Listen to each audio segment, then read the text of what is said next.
yakin menggunakan itu dengan warna yang tepat. Sama sekali tidak menyatu. Airin bukanlah ahli tata rias rutinitas. Areanya hanya berdiri dari maskara dan lip gloss. Dia tidak membutuhkan apapun untuk menambah kecantikan alaminya. Hal ini menyebabkan dia tidak dapat membuat penampilan yang berlebihan pada siapapun. "Oh, Nia, kamu terlihat sangat cantik. Kamu bahkan belum melihat hasil akhirnya," katanya. "Aku mengikuti gaya James Douglas ini sebaik mungkin."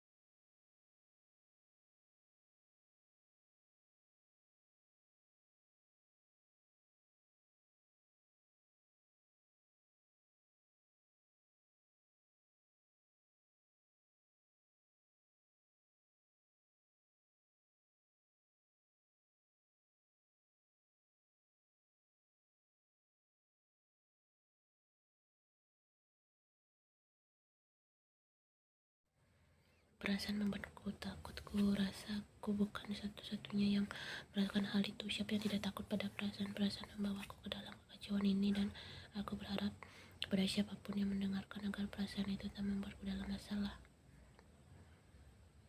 Hanya sedikit polesan lagi, suara Airin menyadarkanku dari pikiranku saat dia menyoleskan lapisan kedua lip gloss ke bibirku dengan sempurna. Selesai, ini memutar kursi tempatku duduk, dan aku tak siap melihat pantulan diriku dari cermin. Astaga, hanya itu yang bisa aku katakan.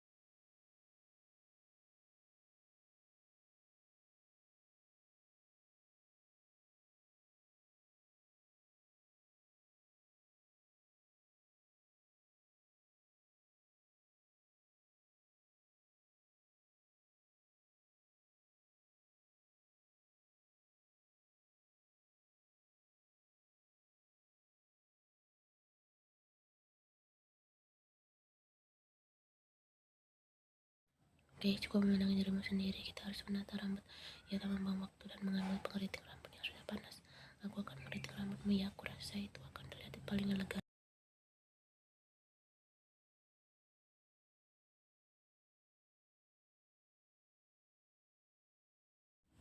Aku mengangguk setuju dan duduk diam saat dia melakukan isinya. Rasa gugupku pelan mereda saat aku menyesap sampahnya.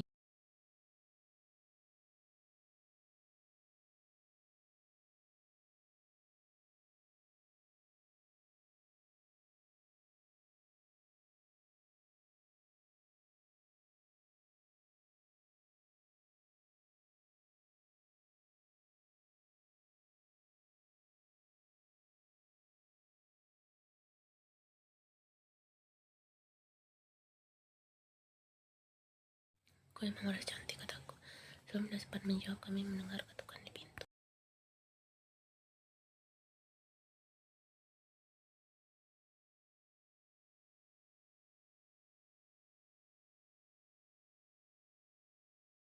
Aku berdiri tepat di depan apartemen. Ian mengepalkan tangan untuk mengetuk lantai kayu. Aku menarik nafas untuk setidaknya mencoba menenangkan. Aku merasa satu remaja SMA yang akan mengajak gadis tercantik ke pesta. Namun itu jauh lebih membuatku cemas daripada apa yang telah aku alami di masa mudaku hari itu. Aku merasa sedikit penyesalan di pikiranku. Aku tahu ini tak bermula pada lutut pada seorang gadis yang usianya hampir setengah dari usiaku.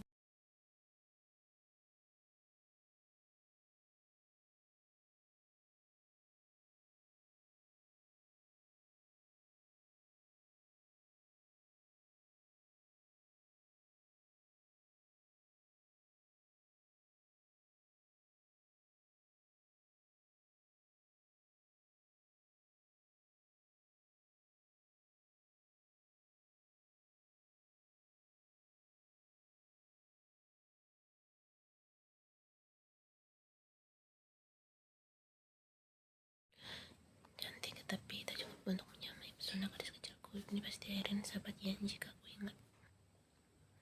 Anda pasti telah tersenyum. Dia menyapa dengan senyum ke wajahnya. Dia pelan membuka pintu lebih lebar dan memberi syarat agar aku masuk. "Panggil saya Taeyong," aku menjawab dengan sopan.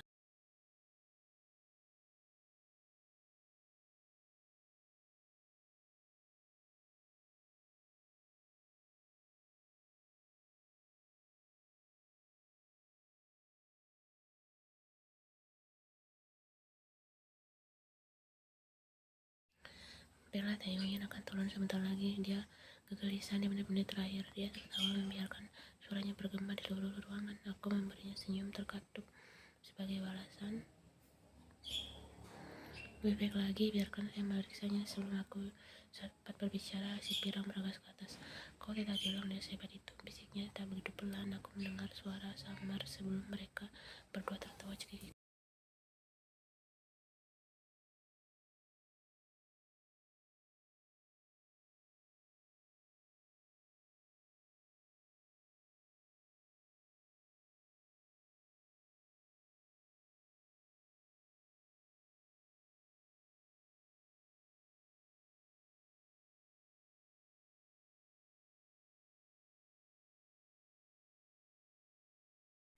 Dia menatapku dengan gugup, dan untuk pertama kalinya dalam hidup 10 tahun aku merasakan kupu-kupu. Aku kini merasakan kupu-kupu yang sangat indah saat melihatnya mendekat padaku. Hai, bisiknya menatap bola mataku yang coklat. Aku meraih tangannya dan mengangkatnya ke bibirku. Tidak pernah memutuskan kontak mataku. Tampak luar biasa, aku memuji. Teman kamarnya menjerit dari belakang kami, memecah kesurupan yang tampaknya kami berdua alami.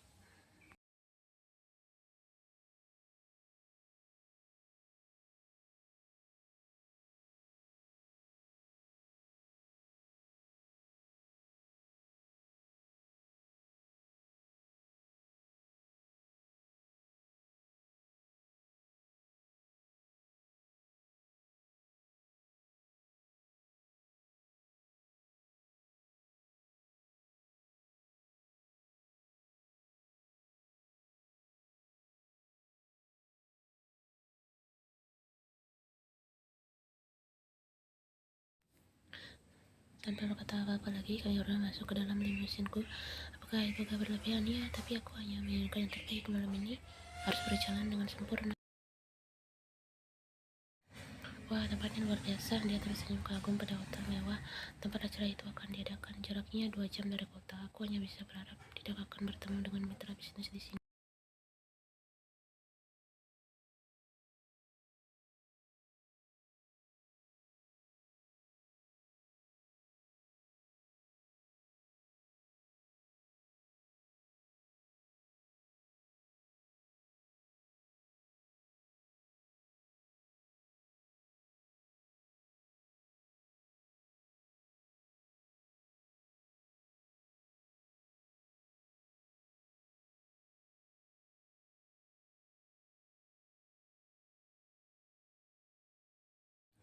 Matanya coklat berkilau menjelajah seluruh ruangan, mengamati para tamu dan staf. Senyum kecil di wajahnya yang terstruktur sempurna.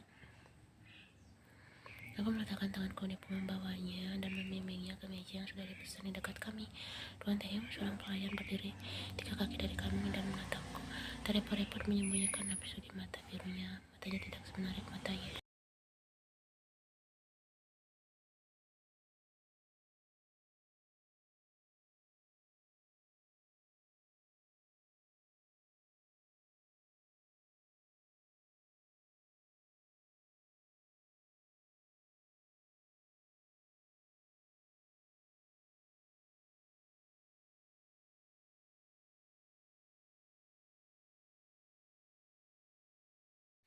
Sebelum pelayan itu pergi, aku bicara memaksanya untuk berbalik. Kau lupa tentang teman kerjaanku. Dia akan minum sampahnya, kan saya ucap. Baik pelayan maupun Ian menatapku dengan kaget. Alis mereka saling terangkat, namun tentu saja tanpa membuang waktu dia bergegas meninggalkan meja kami dengan wajah memerah. Sayang, itu hal baru, ucap Ian. Aku mencibir melihat ekspresinya yang menggenggam tangannya.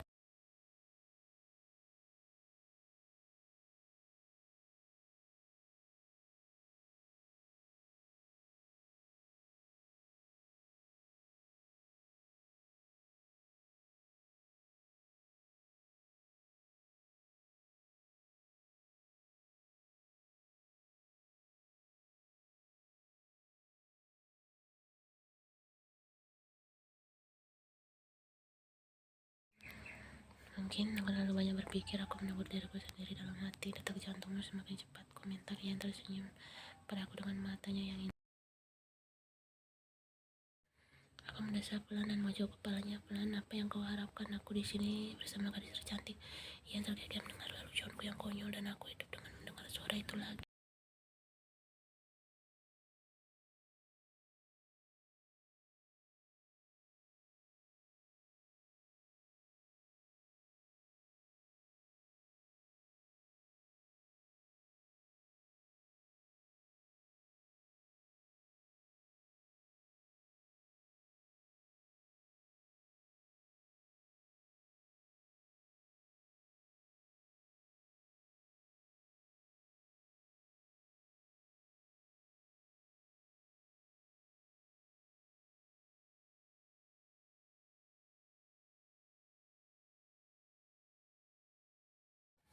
Aku akan pergi ke kamar mandi sebentar, aku akan segera kembali.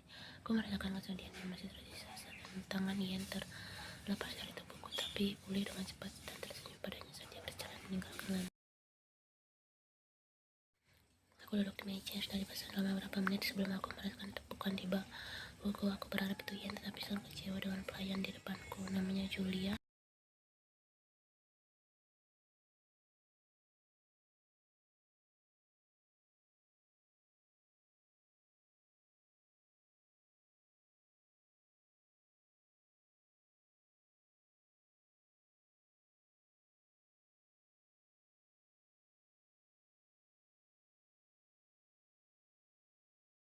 Kau yakin saat itu dia sudah mendekat dan tangannya memegang dasiku? Aku mulai merasa lebih kesal seiring berjalannya waktu. Namun sebelum aku sempat meminta maaf dengan kasar, aku mendengar suara dari belakang. Ya, dia yakin aku melihat seorang muntah di kamar mandi sedetik yang lalu. Kau mungkin bisa membersihkannya. Terima kasih, Julia. Ian bersikap baik di depan para wanita tua, dan aku tidak bisa menahan senyum kagum. Wanita itu bergegas pergi, malu untuk kedua kalinya malam